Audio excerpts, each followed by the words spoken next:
Assalamualaikum warahmatullahi wabarakatuh. Apa kabar teman-teman semua dimanapun berada? Moga-moga bisnis usaha konter pulsanya semakin maju, berkembang, dan mendapatkan cuan yang sangat deras sekali di hari yang cerah ini. Mudah-mudahan menjadi hari yang menggembirakan buat kita semua para pengelola konter pulsa, karena hari ini saya ingin sharing, saya akan berbagi satu pengalaman berharga dari seorang teman yang pernah memulai usaha konter pulsanya dengan modal seadanya, yaitu modal Rp5.500.000. Sebelum kita memulai cerita ini, cerita yang mudah-mudahan bisa menginspirasi buat kita semua, terkhusus untuk para pembisnis konter yang hingga saat ini sedang menjamur di mana-mana, yang saat ini sedang sibuk mengejar cuan. Kita sapa-sapa terlebih dahulu buat teman-teman dimanapun berada di seluruh provinsi Indonesia yang saat ini sedang sibuk menjajakan voucher kuota, sibuk merapihkan aksesoris, sibuk menata kartu perdana, dan sibuk melayani konsumen-konsumen yang datang ke konter pulsa. Juga buat akang teteh yang sekarang sedang sabar menunggu konsumennya datang ke konter pulsanya, juga buat mas-mas, buat mas bro, buat saudara-saudara dimanapun berada. Mudah-mudahan kita bisa sama-sama belajar bagaimana modal Rp5.500.000 menjadi 4 konter pulsa. Pengalaman ini diceritakan oleh seseorang yang tahun 2013 sampai 2017 pernah mengelola konter pulsa. Beliau bercerita bagaimana awalnya modal Rp5.500.000 bisa jadi berkembang menjadi 4 konter pulsa. Sebut saja namanya Kang Alif. Beliau ini tinggal di kota Bandung. Sebelum memulai usaha konter, Akang ini sempat bekerja di konter pulsa juga milik temannya yang dulu pernah memintanya untuk bekerja di konter pulsanya. Waktu itu tahun 2011 kurang lebih, Kang Alif ini diajak oleh temannya membuka konter baru di pinggir jalan, tepatnya di daerah Buah Batu. Posisi konternya memang di pinggir jalan raya, sehingga setiap hari konter ini sangat ramai sekali dikunjungi banyak orang. Konter ini bukanya dari jam 8 pagi sampai jam 10 malam. Ada juga satu waktu konter ini buka dari jam 6 pagi sampai jam 10 malam. Setiap hari Kang Alif sibuk melayani konsumen demi konsumennya. Dari hari ke hari, minggu ke minggu, bulan ke bulan, tahun ke tahun. Dan hampir setiap hari juga Kang Alif ini merencanakan sesuatu untuk masa depannya, yaitu memiliki usaha sendiri, yaitu memiliki bisnisnya sendiri, sehingga seluruh waktu yang dikeluarkannya, seluruh pikiran yang dikeluarkannya, seluruh tenaga yang dikeluarkannya bisa terfokus kepada usahanya sendiri dan bukan pada milik orang lain. Walaupun di tempat pekerjaannya sangat nyaman sekali dengan berbagai fasilitas yang ada, konter pulsa itu memang disediakan makan, memang disediakan tempat tidur, dan juga disediakan tempat hiburan berupa komputer yang bisa digunakan untuk menghabiskan waktu belajar, menonton, dan lain sebagainya. Kang Alif ini teringat pada satu pesan sederhana yang sering digaungkan oleh Om Bob Sadino, sang pembisnis besar itu, yang namanya harum di dunia perbisnisan Indonesia. Om Bob Sadino pernah mengatakan, sebesar apapun gaji Anda adalah seorang karyawan, tapi sekecil apapun pendapatan yang Anda hasilkan dari bisnis atau usaha Anda adalah bosnya. Setidaknya kalimat penting itu menghantarkan Kang Alif untuk selalu memikirkan bagaimana caranya memiliki usaha sendiri, bagaimana memiliki bisnis sendiri dan dirinya menjadi bosnya. Selain itu juga banyak teman-temannya yang menganjurkan untuk membuka konter pulsa sendiri. Toh Kang Alif ini sudah punya pengalaman dalam menjaga konter pulsa. Dia juga bisa software, dia juga bisa Photoshop,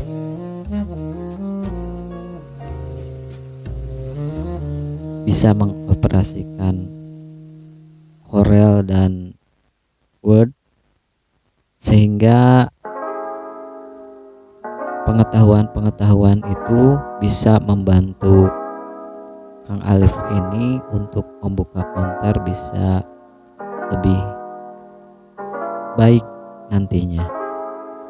Teman-temannya banyak yang menganjurkannya, termasuk dari keluarganya juga mendukung kalau Kang Alif ini harus buka usaha konter sendiri. Hingga suatu waktu setelah bekerja kurang lebih 2 tahun di konternya itu, terkumpullah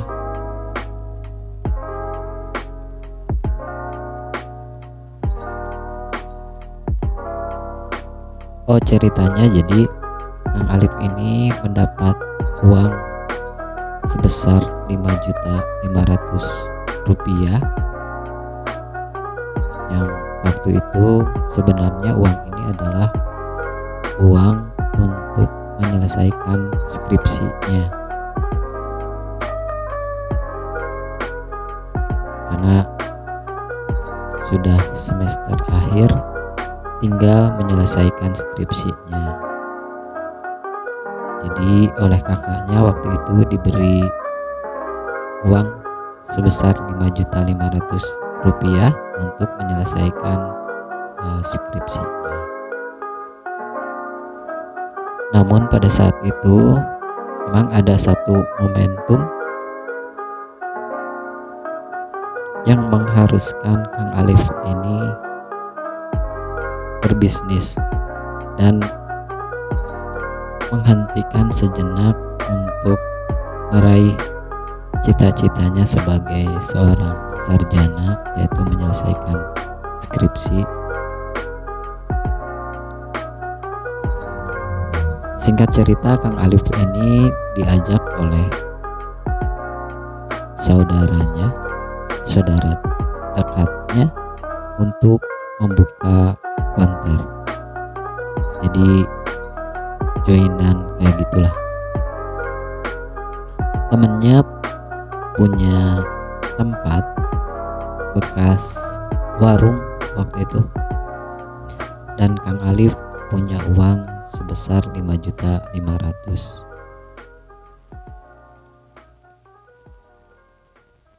Akhirnya pada tahun 2013 konter pulsanya dibuka. Akhirnya Kang Alif pun membuka konter pulsanya sendiri. Setiap hari dengan modal yang seadanya, Kang Alif memulai usahanya. Pada waktu itu memang pembelanjaan sangat diatur sekali. Prinsipnya yang penting bagaimana konter pulsa kita itu terlihat lengkap, walaupun jumlah item yang dijualnya masih sangat sedikit, tetapi mewakili semua kebutuhan konsumen pada saat itu. Memang pada saat itu belum ramai ya berkenaan dengan pembelanjaan via online atau belanja via marketplace. Pada saat itu orang-orang juga masih senang membeli secara offline di konter pulsa. Dan perlu diperhatikan juga pada tahun 2013 itu tren penjualan di konter pulsa itu didominasi oleh penjualan aksesoris. Penjualan kuota pada waktu itu masih biasa-biasa saja, tidak seperti saat ini.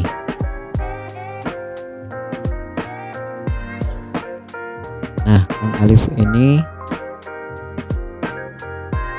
senantiasa mensiasati pembelanjaan yang ada di konter pulsanya, baik itu belanja kartu kuota, baik itu belanja voucher, belanja pulsa elektrik, maupun belanja aksesoris. Nah, untuk aksesoris, salah satu teknik majang yang dilakukan oleh Kang Alif ini itu sangat unik sekali. Jadi untuk itemnya bisa saja jumlahnya hanya 3, dari mulai baterai 3 piece per model, dari tipe C, tipe D, tipe B, semuanya 3 ada Samsung, BlackBerry waktu itu,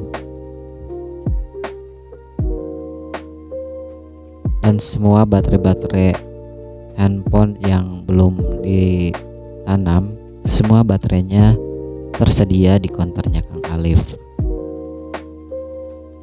Nah, 3 di depan itu untuk teknik majang ke belakangnya, Kang Alif biasanya mengumpulkan kardus bekas-bekas baterai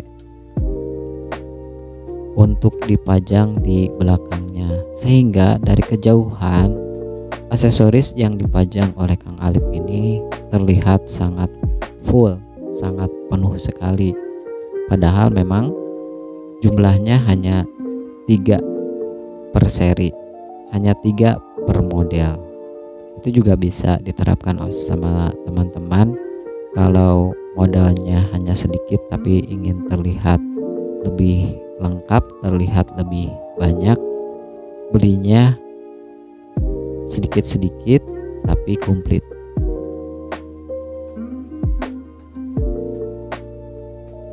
Nah, kemudian teknik belanja yang kedua, selain barang-barang yang dibelinya lengkap walaupun jumlahnya masih minim, yang dilakukan Kang Alif adalah bagaimana bisa belanja setiap hari.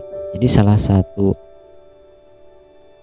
kekurangan atau salah satu kelebihan, salah satu kekurangan dari modal yang sedikit Di sisi yang lain, kita harus mempersiapkan diri bagaimana bisa belanja kepada sales maupun ke grosir itu dilakukan setiap hari. Tidak seperti ketika memulai usaha dengan modal yang sangat banyak sekali. Jadi kita bisa nyetok. Kalau modalnya cuma sedikit, kita belanjanya tidak bisa nyetok. Tapi tekniknya kita belanja setiap hari, sehingga apapun yang dicari oleh konsumen ke konter pulsa itu tetap tersedia.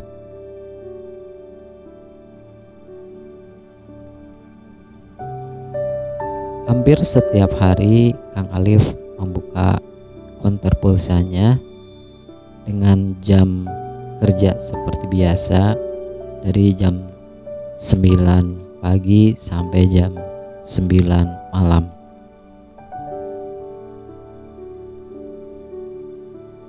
Dan dalam seminggu ada waktu tutupnya konter untuk refresh dan lain sebagainya. Untuk refresh dan acara keluarga yang lainnya. Jadi tidak selalu, konternya juga tidak selalu buka terus, tapi ada dalam waktu seminggu itu libur 1 hari.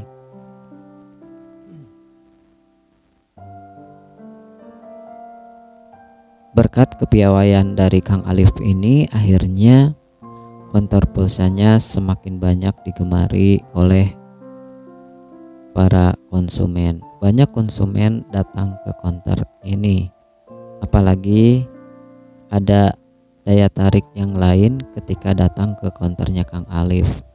Selain harganya yang sangat murah sekali bila dibandingkan dengan konter-konter yang lain, di konter Kang Alif ini tersedia juga layanan jasa yang lain, seperti software untuk handphone yang error. Kemudian ada jasa membuat akun-akun digital,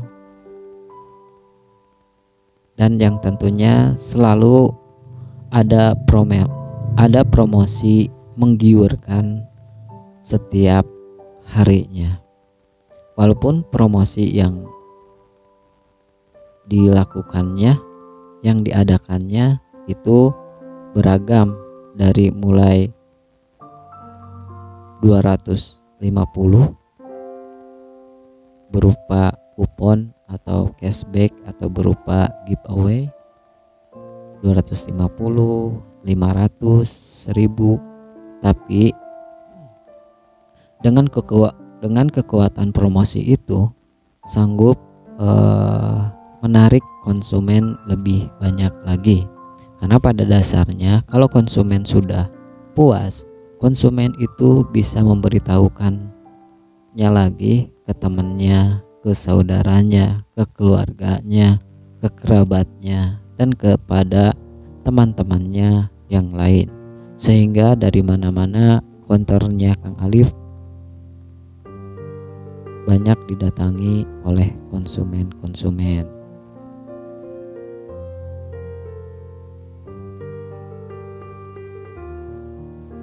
Dari berawal bekerja sendirian, membuka konter pagi, siang, malam, lama-kelamaan konsumennya tidak terlayani oleh sendirian. Akhirnya Kang Alif menambah karyawan 1, 2, 3 sampai 4 orang. Hal itu dalam waktu 1 tahun. Kemudian di tahun kedua, Kang Alif alhamdulillah bisa mengembangkan konter pulsanya menjadi 2, 6 bulan kemudian menjadi 3, kemudian dalam waktu 2 tahun konternya bisa menjadi 4 konter pulsa dengan jumlah karyawan 8, 9, 10, 11, 12 orang dengan jumlah karyawan 12 orang.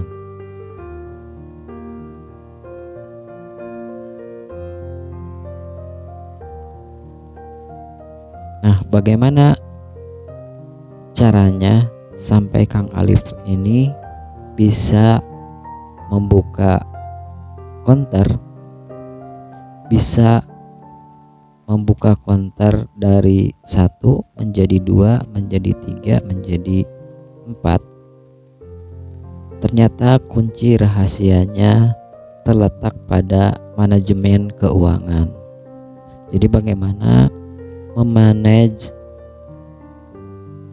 keuangan setiap hari di konter pulsanya. Bagaimana seorang pengusaha konter itu harus memiliki catatan yang bagus, catatan yang detail, catatan yang lengkap tentang usahanya, sehingga sekecil apapun pendapatan dan pengeluaran semuanya tercatat. Sehingga dengan cara itu kita bisa mengecek kalau ada barang-barang yang lama tidak laku, barang-barang yang sudah expired dan lain sebagainya, itu bisa dicek. Selain perhitungan keuangan setiap hari, Kang Alif juga sering melakukan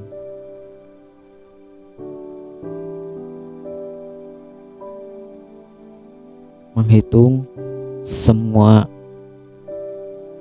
produk yang ada secara berkala, atau yang sering disebut dalam dunia ekonomi sebagai audit. Di dalam waktu sebulan ada 2 kali audit secara keseluruhan, dari pulsa elektrik, voucher kuota, kartu perdana, aksesoris,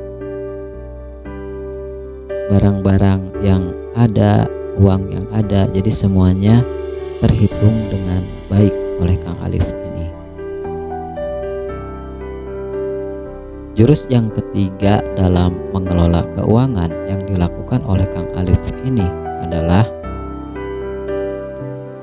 jadi kalau konter pulsa itu mendapat uang setiap harinya, jumlah pendapatan dari keseluruhan penjualan hari ini yang disebut omset, itu Kang Alif membuat 4 pos keuangan. Selain tadi tercatat pendapatan hari ini, pengeluaran hari ini, dan berapa saldo hari ini. Jadi Kang Alif memisahkan uangnya. Yang pertama, uang laba. Yang kedua, uang untuk belanja. Yang ketiga, uang untuk piutang.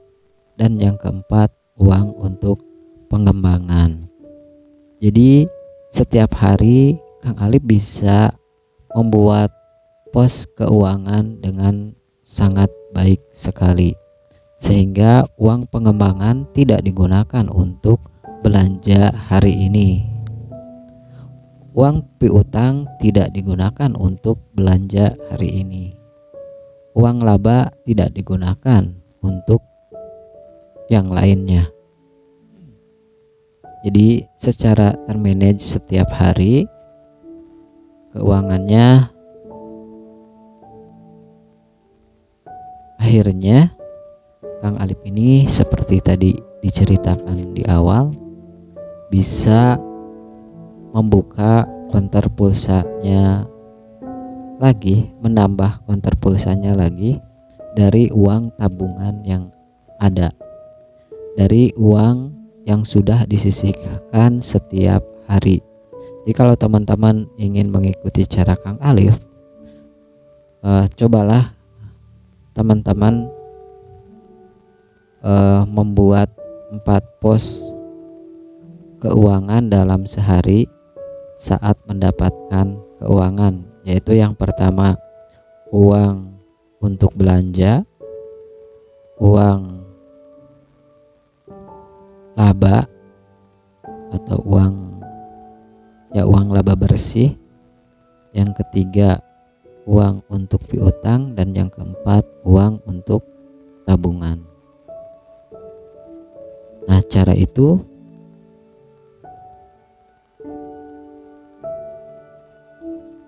dimungkinkan bisa menjadikan konternya berkembang sehingga catatan keuangannya tidak acak-acakan. Jadi salah satu kebangkrutan dari sebuah usaha itu ketika seseorang tidak bisa membuat hitung-hitungan.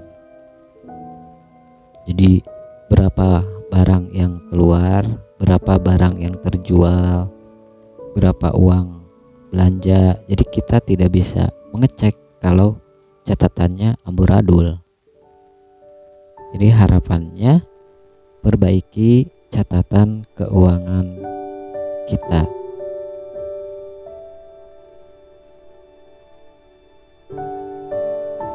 Oke, teman-teman, rasanya sudah panjang sekali kita menceritakan kisah dari Kang Alif ini yang dulunya pernah memulai usaha dengan modal 5.500.000 menjadi 4